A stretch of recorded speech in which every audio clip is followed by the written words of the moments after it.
हमारा जीवन संघर्षों से भरा है। संघर्ष की कहानी हमारे जन्म से ही प्रारंभ हो जाती है। मनुष्य जब जन्म लेता है तो उसे काफ़ी संघर्ष करना पड़ता है। संघर्ष से जन्म होता है और जीवन भर संघर्ष चलता है। संघर्ष होना कोई बड़ी बात नहीं है, लेकिन संघर्षों को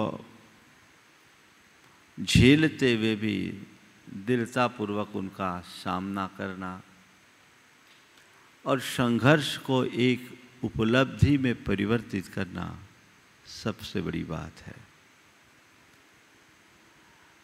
आज गुरुदेव का हाइकू है, संघर्ष में भी चंदन सम सदा सुगंधी बाटू। बहुत उच्च और उदात्त भावना इसमें गर्भित है। सबने देखा है, चंदन को जितना घिसा जाता है वो उतना ही सुगंध बिखेरता है। गुरुदेव ने बड़ी उच्च भावना प्रकट की कि जीवन में जब भी कोई संघर्ष हो, संघर्ष तो है ही, संघर्षों का नाम ही जीवन है, लेकिन उस घड़ी भी घिसते हुए भी सुगंधी बाटूं। आज 4 बातें आप सबसे करूंगा। अपने लिए संघर्ष, अपनों के लिए संघर्ष, अपने आप से संघर्ष और अपनों से संघर्ष। संघर्ष तो है ही। अपने लिए संघर्ष सब करते हैं, कोई बड़ी बात नहीं है। एक नन्हा सा कीड़ा भी अपने जीवन को बनाए रखने के लिए अंतिम श्वास तक, ओम, अपनी आखिरी सांस तक संघर्ष करता है। एक कीड़ा भी आप देखते हैं, अपने लिए हर कोई संघर्ष करता है। अपने अपने जीवन के निर्वाह के लिए, अपने ज़रूरतों की पूर्ति के लिए, अपने जीवन की सुरक्षा के लिए संघर्ष करना कोई बड़ी बात नहीं है, सब करते हैं। और जो संघर्ष में सफल हो जाता है उसके जीवन में उपलब्धियां आती है, और जो हार जाता है उसका जीवन यूं ही बर्बाद होता है। थोड़ी देर के लिए विचार करो, तुम्हें अपने जीवन के लिए कुछ संघर्ष करना पड़ता है कि नहीं? करना पड़ता है। महाराज, आज मैं जो कुछ भी बना हूं संघर्ष के बदौलत ही बना हूं। जो जितना संघर्ष करता है उसके जीवन का उतना उत्कर्ष होता है। एक व्यक्ति है जो अपने लिए संघर्ष करके अपना उत्कर्ष करता है। बहुलता से ऐसे लोग मिलेंगे। बहुत सारे लोगों के विषय में लोग कहते हैं, महाराज ये बड़ा संघर्षशील व्यक्ति है, इन्होंने अपने जीवन में बड़ा संघर्ष किया और संघर्ष के बदौलत इनने ऊंचाई को छुआ। बहुत अच्छी बात है। उस संघर्ष से उनने जो ऊंचाई छुई है, जो उनका उत्कर्ष है, वो उनकी वैयक्तिक उपलब्धि है और केवल इस संसार तक टिके रहने वाली। उन लोगों की अपेक्षा मैं उन्हें अच्छा मानूंगा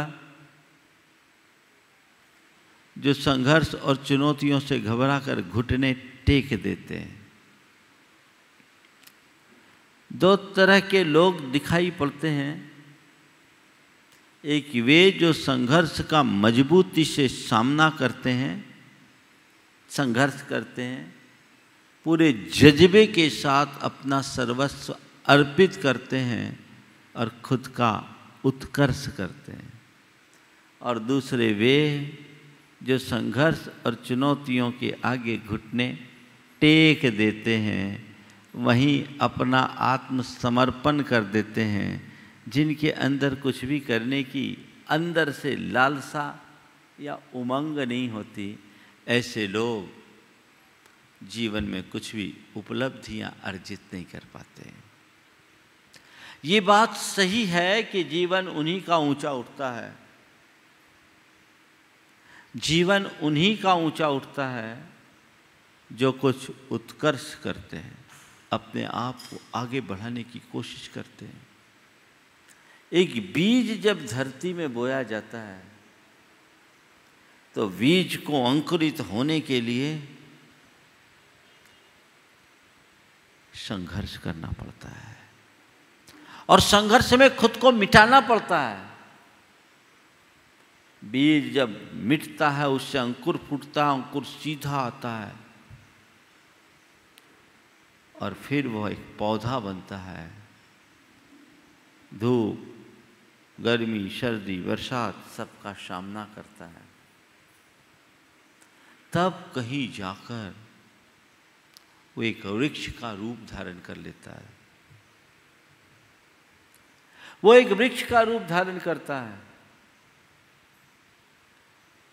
खुद धूप में रहकर औरों को छाया देता है। लेकिन बीज से वृक्ष तक की जो कहानी है, कभी आपने सोचा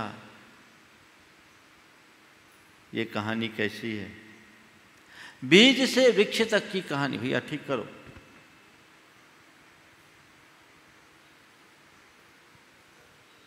आज बोलने में मुझे संघर्ष करना पड़ रहा। बीज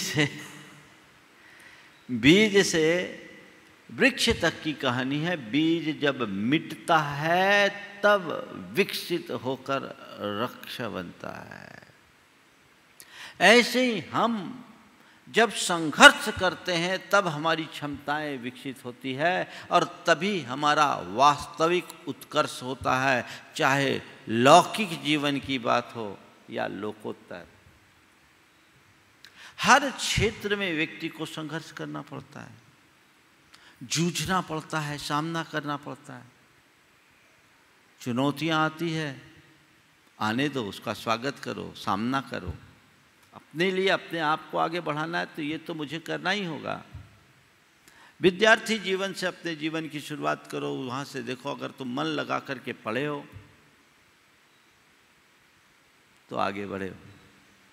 दो तरह के लोग होते हैं, एक वे जो थोड़ी सी कठिनाई से घबरा जाते हैं, और एक वे जो बड़ी बड़ी कठिनाइयों का बड़ी सहजता से सामना करते हैं। सफल कौन होते हैं? कठिनाइयों से घबराने वाले या कठिनाइयों का सामना करने वाले? कौन? एक बच्चा है, पढ़ाई को कठिन मान करके उससे मुख मोड़ लेता है, और एक कहता है कितना भी कठिन है मुझे तो वही पढ़ना है।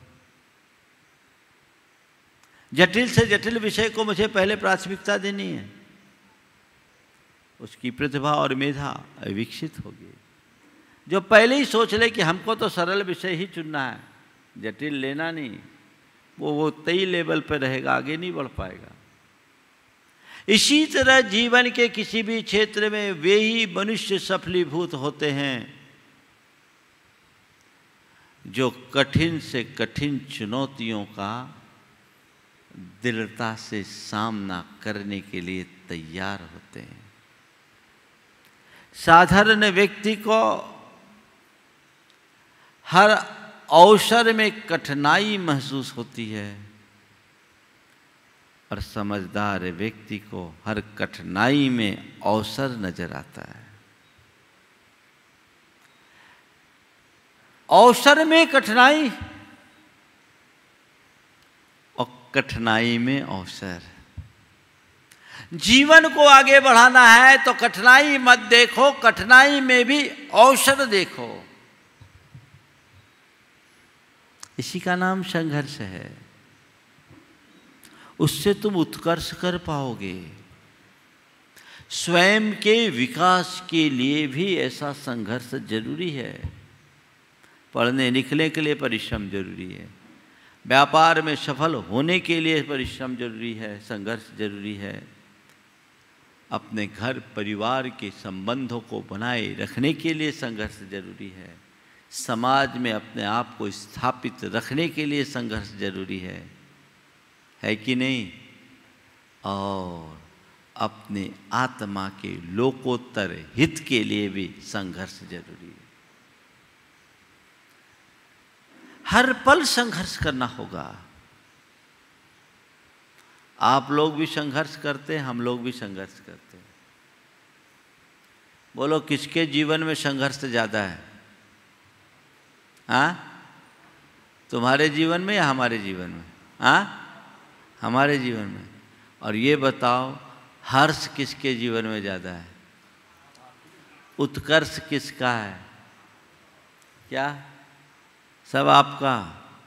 तो भैया तुम्हें कौन रोक रहा? आओ। महाराज वो नहीं हो सकता,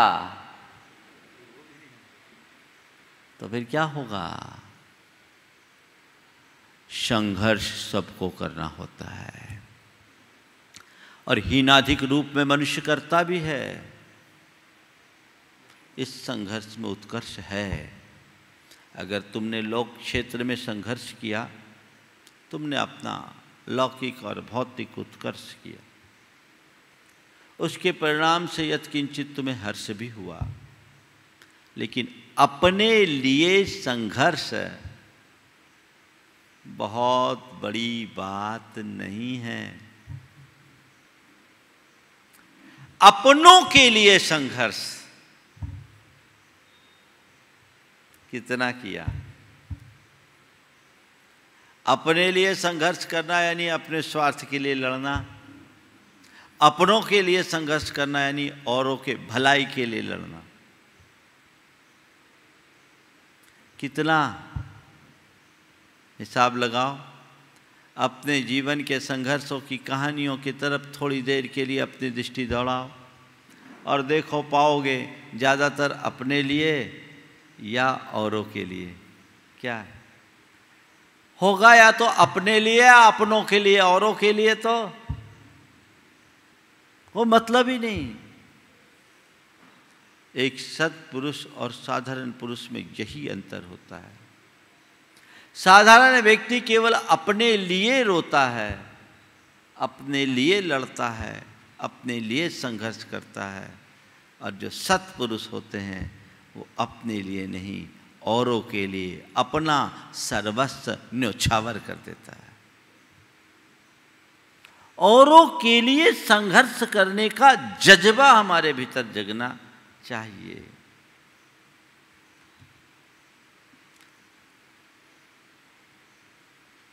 कहते हैं होना होता है जिनको तो अमर, वे लोग तो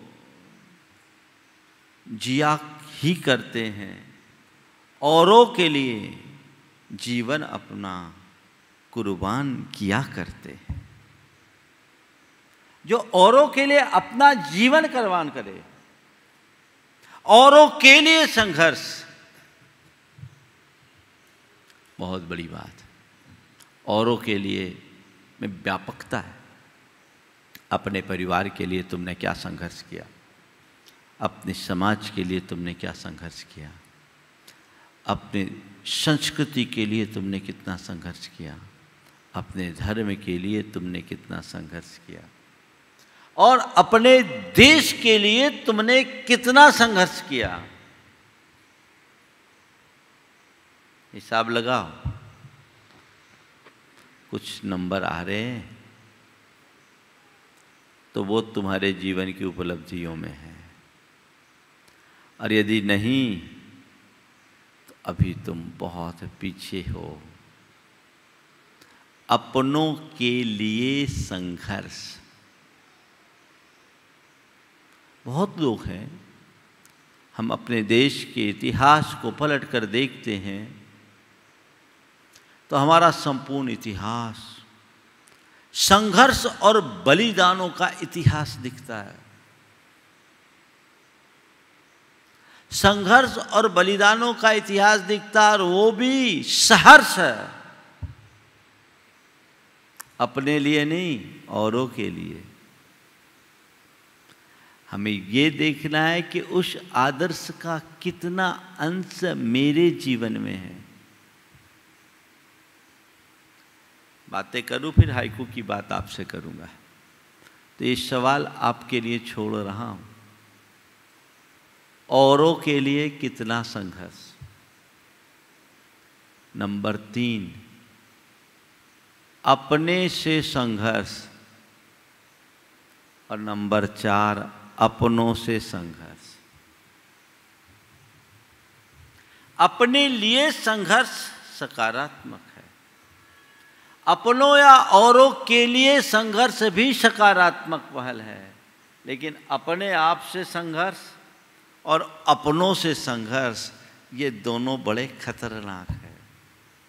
मुझे आज तो ऐसे लोग ज़्यादा दिखाई पड़ते हैं जो अपने आप से ही जूझते रहते हैं, अपने आप से लड़ रहे हैं, अपने अंदर अंतर्द्वंद पाल रखे हैं।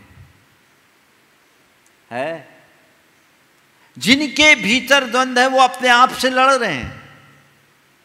बहुतों के जीवन में ऐसा होता है, लोग कहते हैं मैं अपने आप से लड़ रहा हूँ, अपने आप से लड़ता हुआ महसूस करता हूँ, कुछ निर्णय नहीं ले पाता, क्या करें। होता है क्यों?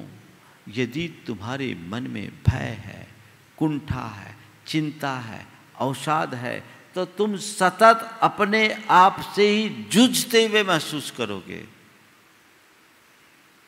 और उससे क्या होगा? तुम्हारी सारी आत्मशक्तियां कुंठित हो उठेगी, फिर तुम कुछ करने की स्थिति में नहीं रहोगे। संत कहते अपने आप से मत लड़ो, अपने आप से जूझ करके तुम हारोगे ही। अपने आप को मजबूत बनाओ, अपने आप से क्यों लड़ना। इन भय, चिंता, कुंठा को दूर करो, आध्यात्मिकता का रास्ता अपनाओ। कहीं तुम्हारे अंदर अंतर्द्वंद का कोई स्थान ही नहीं बचेगा। हर पल आनंद रहेगा, हर पल आनंद रहेगा। अपने आप से लड़ने का सवाल ही क्या, क्यों हम अपने आप से लड़ें? हम अपने आप से क्या संघर्ष करें? हमारे भीतर तो हर्ष होना चाहिए। और ये बहुत सहज है, जब हम अपने जीवन में घटित प्रसंगों को सहर्ष स्वीकारना शुरू कर देते हैं, संघर्ष खत्म हो जाता है। संघर्ष कब होता है? कभी आपने सोचा संघर्ष कब होता है? किसी के भी साथ संघर्ष हो, जब हमारे मन के अनुकूल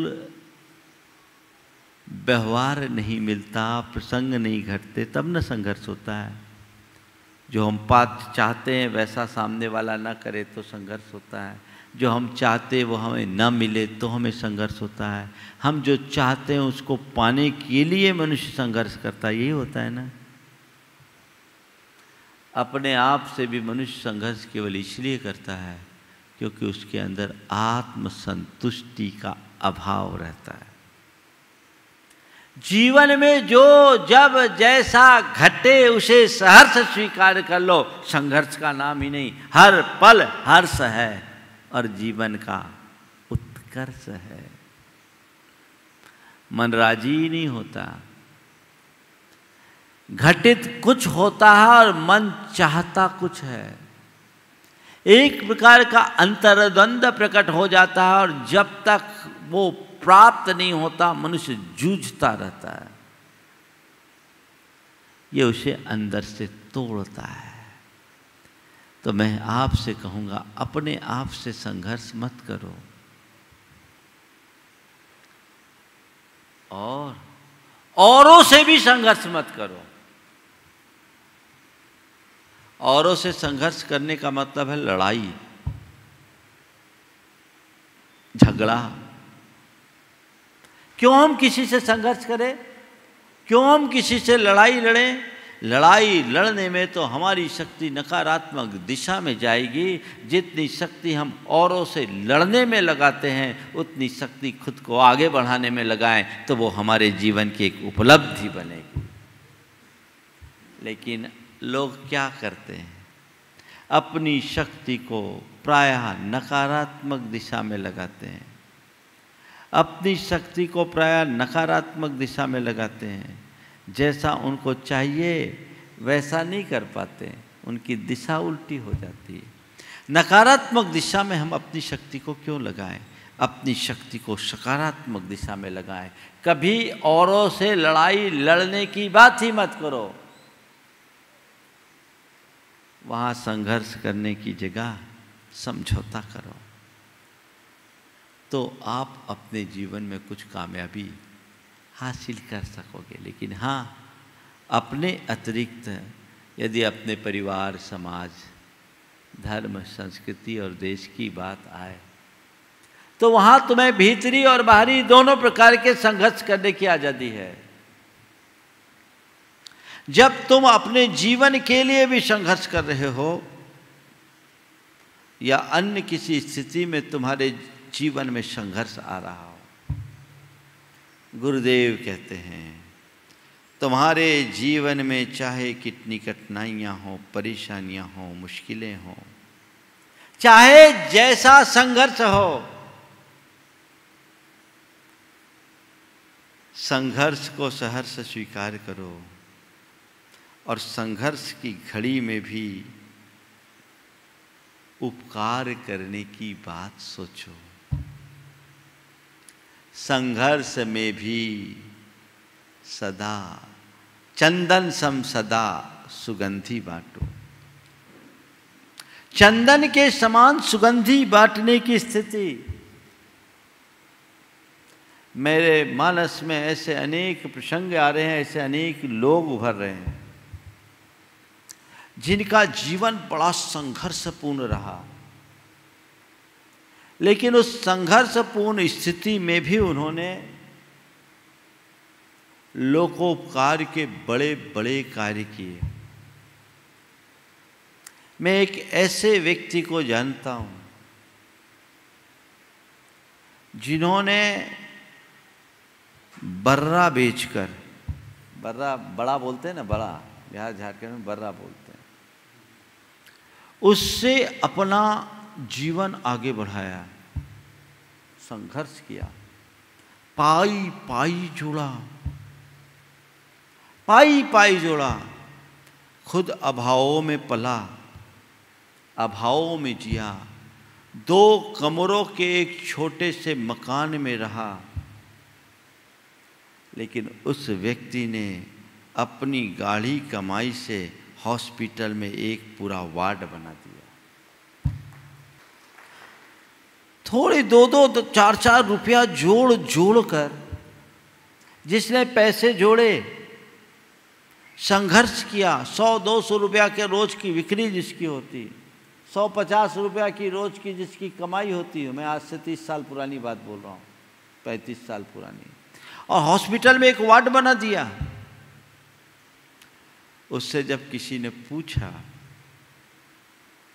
कि भैया तुमने इतना रुपया दान कर दिया और तुम खुद छोटे से एक खपर पोश मकान में रहते हो, उस व्यक्ति ने जो जवाब दिया, कहा भैया 65 वर्ष की उम्र हो गई, हमारी ज़िंदगी तो पूरी हो गई, जितने दिन में मकान बनाएंगे उतने दिन में ऊपर जाने का नंबर आ जाएगा, कम से कम लोगों के काम में तो आएगा। अब ये पैसा क्या, 65 साल जिस घर में गुजार दिए, जीवन के शेष समय को भी उसमें गुजारा जा सकता है। मैं आपसे पूछता हूँ, ऐसे व्यक्ति को कौन प्रणाम नहीं करेगा? ऐसे व्यक्ति का व्यक्तित्व तो प्रणम्य है। संघर्ष में भी चंदन सम सुगंधी बांटो। खुद अभावों और अल्पता का जीवन जीने वाला व्यक्ति भी आखिरी सांस तक दूसरों के उद्धार की बात सोचे, ये कोई साधारण घटना नहीं है। सब प्रकार की अनुकूलताओं में कुछ अच्छा कर देना बहुत बड़ी बात नहीं है। तमाम प्रतिकूलताओं में अच्छा करने का संकल्प जगाना बहुत बड़ी बात है। मैं एक ऐसे व्यक्ति को जानता हूं जिसको 85 लाख का नुकसान हुआ। उसके हैसियत के हिसाब से वो बड़ा नुकसान था। 85 लाख का नुकसान, उसके बाद भी 15 लाख के दान की घोषणा कर दी। उसके मित्रों ने कहा भैया 85 लाख का नुकसान हुआ और तुम 15 लाख का दान कर रहे। बोले राउंड फिगर में 1 करोड़ समझ लो। नुकसान ही हुआ तो ये मान लो राउंड फिगर में 1 करोड़ हुआ। उसने लोगों से कहा ये बताओ, जो 85 लाख का नुकसान हुआ यदि 1 करोड़ हो जाता तो मुझे झेलना पड़ता कि नहीं झेलना पड़ता? 1 करोड़ से ज्यादा भी हो सकता था। नुकसान हुआ चला गया, इतना और जाएगा और कमा लेंगे, और क्या है। जीवन में जज्बा, अरे भैया नुकसान हो गया, अब नुकसान हो गया, हाथ बांध लो हाथ बांध लो। अरे भैया जब आग लगती है तो सब स्वाहा होता है। जितना बचा लो वही तुम्हारा है, जितना बचा लो वही तुम्हारा है, उसी से जीवन आगे बढ़ेगा। सरसेठ हुकुमचंद जी कासलीवाल को एक बार व्यापार में बड़ा भारी नुकसान हुआ तो उनकी धर्मपत्नी ने कहा कि देखो पापोदय है, नुकसान हो रहा है, रुपया जा रहा है, कुछ अच्छा कर लो। पापोदय आया है, नुकसान हुआ है, रुपया जा रहा है, कुछ अच्छा कर लो। तो कहते उन्होंने उस नुकसान की घड़ी में 3 लाख रुपए निकाल करके कंचनबाई प्रसूति का गृह का निर्माण कराया। संघर्ष में भी चंदन सम सदा सुगंधी बाटू का ये उदाहरण। आप सोच सकते हैं जब मैं कठिनाई में हूं उस घड़ी मेरे मन में किसी और के कठिनाई को दूर करने का मनोभाव।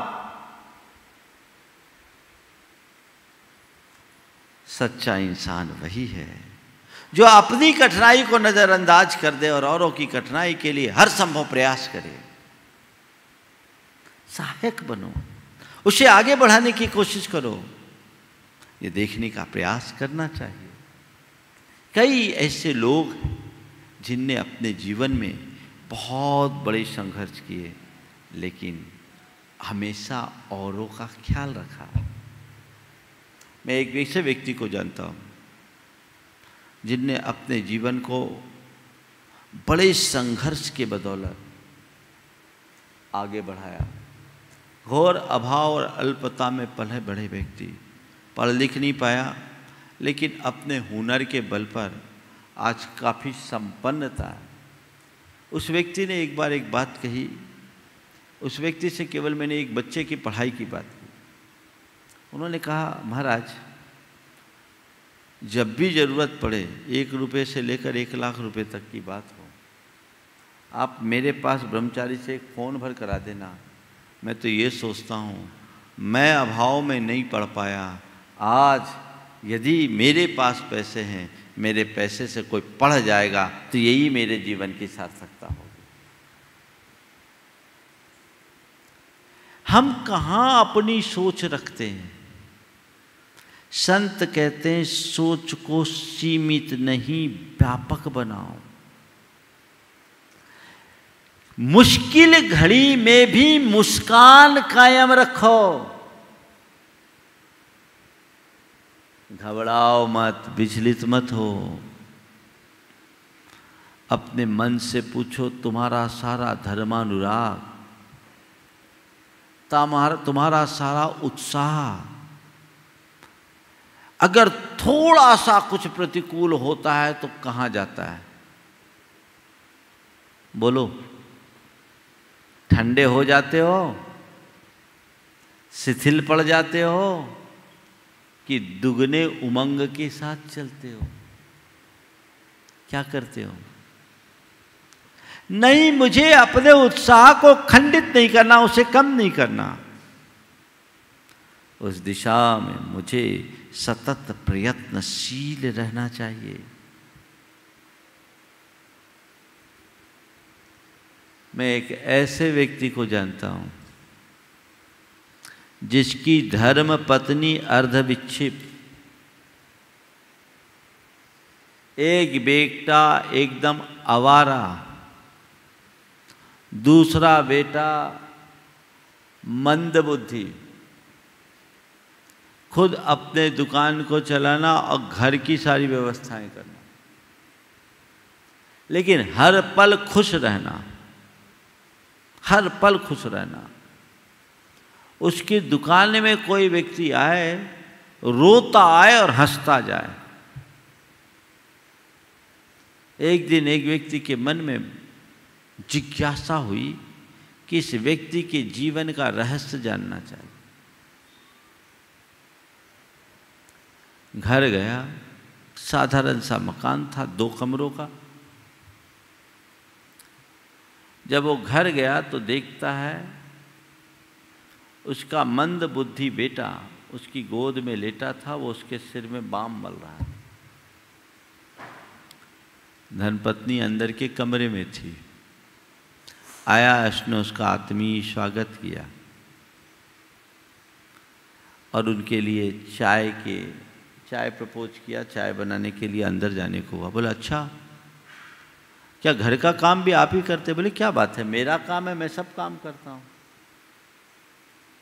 बोले क्यों, घर में कोई है ही नहीं? उसको घर की स्थिति का पता था। नहीं, बस मेरी धर्मपत्नी अंदर है, वो अर्धविक्षिप्त है, ये बच्चा मंदबुद्धि है, और एक बेटा है वो आवारा घूमता रहता, अभी आएगा, खाना पीना खा के चला जाएगा। उसको बड़ा आश्चर्य हुआ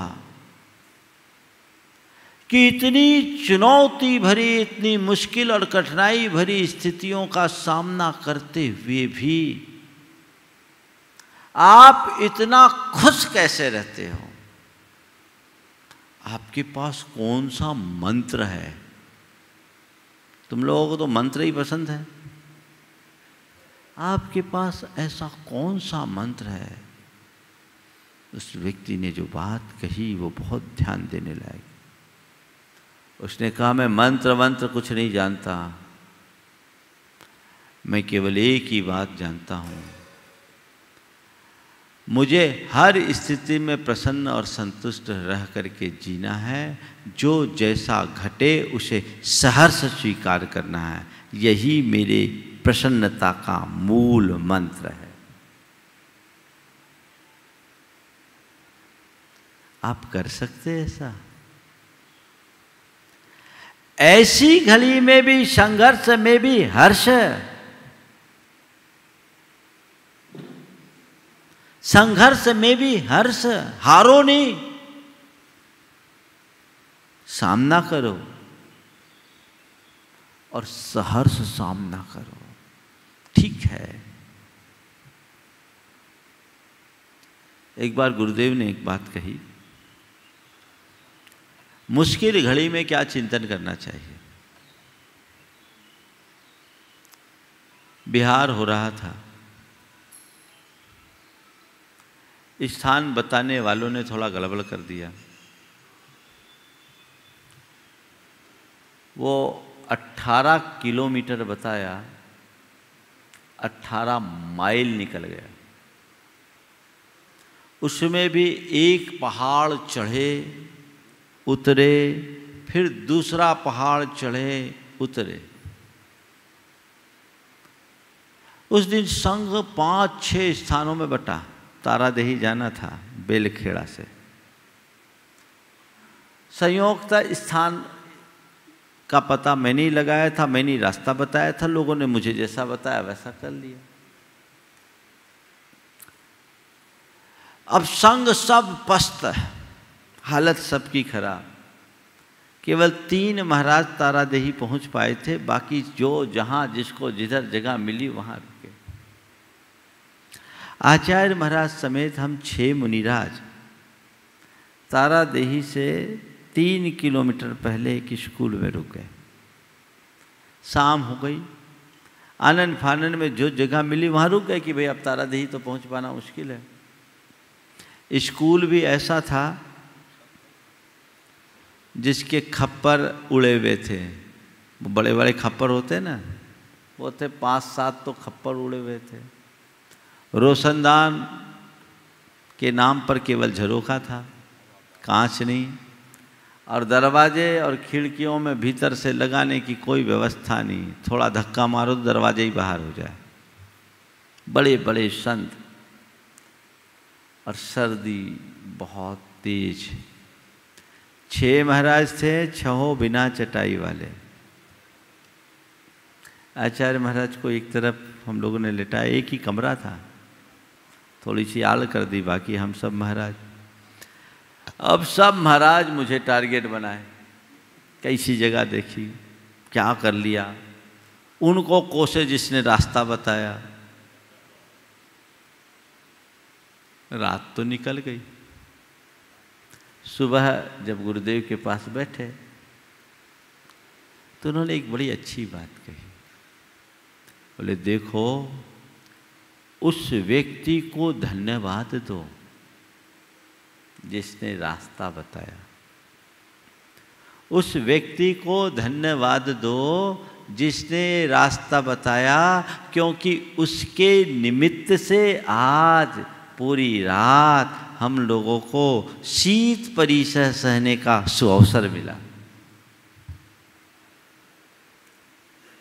संघर्ष में भी चंदन सम सुगंधी बांटूं। ऐसी सकारात्मकता, गालियां देने वाले लोग बहुत होते हैं, लेकिन जो मेरा हित करे उसके प्रति भी आभार प्रकट करने वाला कोई विरला अध्यात्म योगी ही होता है।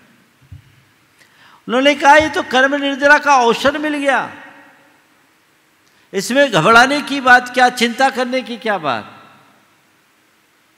उसका आभार, उसे धन्यवाद दो। गुरुदेव ने कहा उसे धन्यवाद दो। बहुत कठिन है, सुनने में अच्छा लगता है, जीने में कठिनाई। मैं आप सबसे केवल यही कहता हूं, कठिनतम परिस्थिति कितनी भी कठिनाइयां हो, हमें अपने साथ औरों का ख्याल रखना चाहिए, औरों का ख्याल रखना चाहिए, और ये दृष्टि हमेशा हो। हमने ऐसे अनेक प्रसंग पढ़े हैं जहाँ व्यक्ति ने खुद मरते मरते औरों की जान बचाई। अभी एक अग्निकांड हुआ था ना सूरत में, कहाँ, जहाँ औरों को बचाने के लिए 12-13 व्यक्तियों को बचाया और खुद मर गया, बचाते बचाते मरा। सूरत का कांड हुआ था, क्या हुआ। तो संघर्ष में भी चंदन सम सदा सुगंधी बांटूं, ऐसी उदात्त भावना अपने अंतरंग में विकसित कीजिए, तो जीवन में आनंद आएगा, जीवन में सार्थक उपलब्धियां घटित होगी। अन्यथा तो जीवन आना जाना लगा हुआ है, जो हमें हासिल करना है वो हम नहीं कर सकते।